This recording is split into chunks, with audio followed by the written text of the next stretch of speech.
How to farm premium fragments in Mobile Legends? Here's how.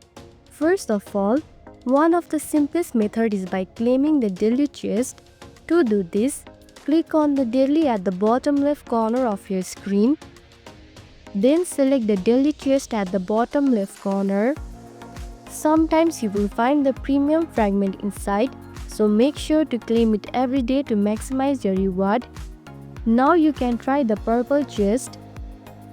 This contains 4 premium fragments, but to open it, you will need to complete the quest displayed on the right side of your screen.